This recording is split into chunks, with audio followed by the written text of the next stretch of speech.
রাত তখন 2:17। কাশ্মীরের পাহাড়ে তাপমাত্রা -8 ডিগ্রি, চারদিকে শুধু বরফ আর মৃত্যু নীরবতা। কিন্তু সেই নীরবতার মাঝেও ভারতের সীমান্ত পেরিয়ে ঢুকে পড়েছিল কিছু সশস্ত্র জঙ্গি। তাদের লক্ষ্য ছিল একটাই, ভোর হওয়ার আগেই ভারতের মাটিতে রক্ত ঝরানো। সেই রাতেই একটা হেলিকপ্টার অন্ধকার আকাশ কেটে এগিয়ে যাচ্ছিল পাহাড়ের দিকে। ভেতরে বসেছিল 5 জন মানুষ, কোনো নাম নেই, কোনো পরিচয় নেই। দেশের মানুষ তাদের মুখও চেনে না। তারা ছিল ইন্ডিয়া আর্মি প্যারা SF, যারা যুদ্ধ শুরু হওয়ার আগেই যুদ্ধ শেষ করে দেয়।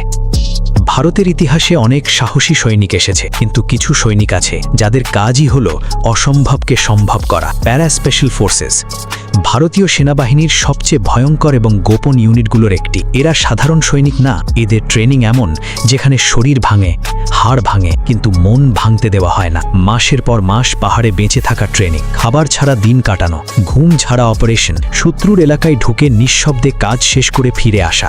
অনেকেই ট্রেনিং শুরু করে, কিন্তু খুব কম মানুষ শেষ পর্যন্ত টিকে থাকে। কারণ প্যারা SF হওয়া মানে শুধু শক্তিশালী হওয়া না, মানুষের ভেতরের ভয়কে হত্যা করা। আর সেই ভয়হীন যোদ্ধাদের মধ্যেই ছিল একজন, ক্যাপ্টেন আরিয়ান রয়।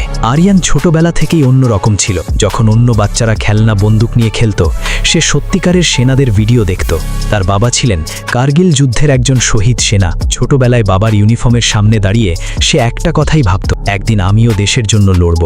বয়স বাড়ার সঙ্গে সঙ্গে সেই স্বপ্ন আরও বড় হতে থাকে। কিন্তু সে শুধু আর্মিতে যোগ দিতে চায়নি, সে চেয়েছিল এমন এক ইউনিটে যেতে যেখানে ব্যর্থ হওয়ার সুযোগ নেই। তাই NDA, তারপর ইন্ডিয়ান মিলিটারি একাডেমি, আর শেষে শুরু হয় প্যারা SF এর নরক সম নির্বাচন। 90% মানুষ যেখানে বাদ পড়ে যায়, সেখানে আরিয়ান টিকে ছিল। কারণ সে জানত এটা শুধু চাকরি না, এটা তার বাবার অসমাপ্ত যুদ্ধ। 2026 সালের জানুয়ারি, কাশ্মীর সীমান্তে হঠাৎ গোয়েন্দা তথ্য আসে, একটা বড় জঙ্গি দল লক পার করে ভারতের ভেতরে ঢুকেছে। তাদের কাছে ছিল আধুনিক অস্ত্র, স্যাটেলাইট ফোন আর একটা ভয়ঙ্কর পরিকল্পনা। গোয়েন্দারা জানতে পারে তারা কয়েকদিনের মধ্যেই একটি সামরিক ঘাঁটিতে হামলা করবে। পুরো উপত্যকা জুড়ে হাই অ্যালার্ট জারি হয়। কিন্তু সমস্যা ছিল অন্য জায়গায়। জঙ্গিরা লুকিয়েছিল এমন এক পাহাড়ি এলাকায় যেখানে সাধারণ সেনাবাহিনী পৌঁছতে গেলেই তারা পালিয়ে যাবে। তাই সিদ্ধান্ত নেওয়া হয় এই মিশনে যাবে প্যারা SF। অপারেশনের নাম দেওয়া হয় অপারেশন সাইলেন্ট ভেল, একটা মিশন যার অস্তিত্ব সরকার কোনোদিন স্বীকারও করবে না। রাত 1:40, একটা MI-17 হেলিকপ্টার নিঃশব্দে উড়ছিল কাশ্মীরের বরফ ঢাকা পাহাড়ের উপর দিয়ে। ভেতরে বসেছিল 5 জন প্যারা SF কমান্ডো। সবার চোখ শান্ত, কারো মুখে ভয় নেই, কারণ এরা জানত যদি ধরা পড়ে তাহলে বাঁচার সম্ভাবনা প্রায় শূন্য। ক্যাপ্টেন আরিয়ান জানালার বাইরে তাকিয়েছিল। সাদা পাহাড়, কালো আকাশ আর নিচে অজানা মৃত্যু। হেলিকপ্টার একটা নির্দিষ্ট পয়েন্টে পৌঁছানোর পর সবাই এক এক করে নিচে নামতে শুরু করলো। বরফের মধ্যে নিঃশব্দ অবতরণ, কোনো আলো নেই, কোনো শব্দ নেই, শুধু ঠান্ডা বাতাস আর ট্রিগারের ওপর রাখা আঙুল। গোয়েন্দা তথ্য অনুযায়ী জঙ্গিরা একটা পুরনো কাঠের বাড়িতে লুকিয়েছিল, কিন্তু পাহাড়ি এলাকা হওয়ায় প্রতিটা পদক্ষেপ ছিল বিপজ্জনক। একটা ভুল শব্দ মানেই পুরো অপারেশন শেষ। প্যারা SF দল ধীরে ধীরে এগোতে থাকে, তাদের চোখে নাইট ভিশন, হাতে সাপ্রেসড ওয়েপন। তারা জানত এই যুদ্ধে গুলি চালানোর আগেই জয়ী হতে হবে। দূরে একটা ক্ষীণ আলো দেখা যায়, টার্গেট। আরিয়ান হাত তুলে সিগন্যাল দেয়, দলটা 3 দিকে ভাগ হয়ে যায়। চারপাশ নিঃশব্দ। হঠাৎ একটা দরজা খুলে যায়, একজন জঙ্গি বাইরে বের হয়, তার হাতে AK-47। কিন্তু সেই কিছু বুঝতে ওঠার আগেই অন্ধকারের ভিতর থেকে একটা সাপ্রেসড শট শোনা যায়। লোকটা মাটিতে পড়ে যায় আর অপারেশন শুরু হয়ে যায়। পরের কয়েক মিনিট যেন যুদ্ধের নরক। চারদিক থেকে গুলির শব্দ, বরফের ওপর রক্ত ছড়িয়ে পড়ছে।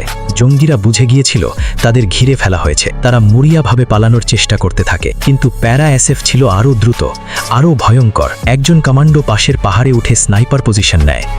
আরিয়ান সামনে এগিয়ে যায়। হঠাৎ একটা গ্রেনেড ছুড়ে মারা হয়। ভয়ঙ্কর বিস্ফোরণে বরফ উড়ে যায়। একজন কমান্ডো আহত হয়, কিন্তু কেউ থামে না, কারণ প্যারা SF এর নিয়ম একটাই, মিশন ফার্স্ট। আরিয়ান ধীরে ধীরে কাঠের বাড়িটার ভেতরে ঢুকে। ঘরের ভেতর অন্ধকার, ভাঙা জানালা দিয়ে ঠান্ডা বাতাস ঢুকছে। তার চোখ নাইট ভিশনে সবকিছু খুঁজছিল। হঠাৎ একটা নড়াচড়া, সে ট্রিগার চাপতে যাচ্ছিল। ঠিক তখনই দেখতে পেল একটা ছোট ছেলে ভয়ে কাঁপছে। জঙ্গিরা জোর করে তাকে সেখানে আটকে রেখেছিল।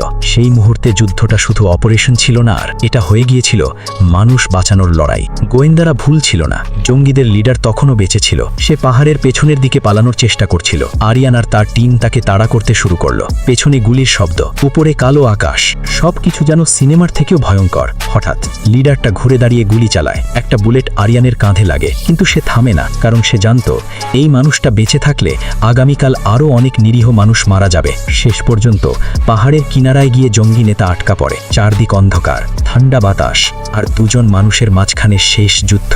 কয়েক সেকেন্ড পর একটা গুলির শব্দ পাহাড়ে প্রতিধ্বনিত হয়, তারপর আবার নীরবতা। ভোর হওয়ার আগেই অপারেশন শেষ হয়ে যায়। জঙ্গি দল সম্পূর্ণ ধ্বংস।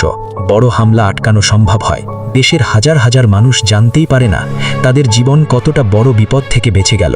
খবরের কাগজে ছোট্ট একটা লাইন বের হয়, কাশ্মীরের সীমান্তে নিরাপত্তা বাহিনীর সফল অভিযান। কিন্তু সেই লাইনের পেছনে ছিল রাতভর মৃত্যু নিয়ে খেলা করা কিছু মানুষ, যারা কোনো পুরস্কারের জন্য লড়ে না, কোনো ক্যামেরার সামনে আসে না, কারণ প্যারা এসএফের সবচেয়ে বড় পরিচয় হলো তাদের অস্তিত্বই গোপন। অপারেশনের কয়েকদিন পর আরিয়ান হাসপাতালের জানালার পাশে বসেছিল, তার কাঁধে ব্যান্ডেজ। বাইরে সূর্য উঠছে। একজন নার্স তাকে একটা ছোট্ট জিনিস দেয়, সেই রাতের উদ্ধার হওয়া ছোট ছেলেটার আঁকা একটা ছবি। ছবিতে 5 জন সৈনিক দাঁড়িয়ে আছে পাহাড়ের সামনে, ওপরে শুধু একটা শব্দ লেখা, হিরোজ। আরিয়ান চুপচাপ ছবিটার দিকে তাকিয়ে থাকে, কারণ সে জানে কিছু যুদ্ধ মেডেল দিয়ে মাপা যায় না, কিছু যুদ্ধ শুধু দেশের মানুষ শান্তিতে ঘুমোতে পারছে বলেই সফল হয়। প্রতিদিন যখন ভারত ঘুমিয়ে থাকে, সীমান্তের অন্ধকারে তখন কিছু মানুষ জেগে থাকে। তাদের নাম খবরের কাগজে আসে না, তাদের মুখ সিনেমায় দেখা যায় না, কিন্তু দেশের সবচেয়ে বিপজ্জনক রাতগুলোতে তারাই প্রথম এগিয়ে যায়, কারণ তারা সৈনিক না শুধু, তারা হলো ইন্ডিয়া আর্মি প্যারা এসএফ, ছায়ার ভেতরে জন্ম নেওয়া যোদ্ধা, যারা নীরবে যুদ্ধ করে আর নীরবেই ইতিহাস বদলে দেয়।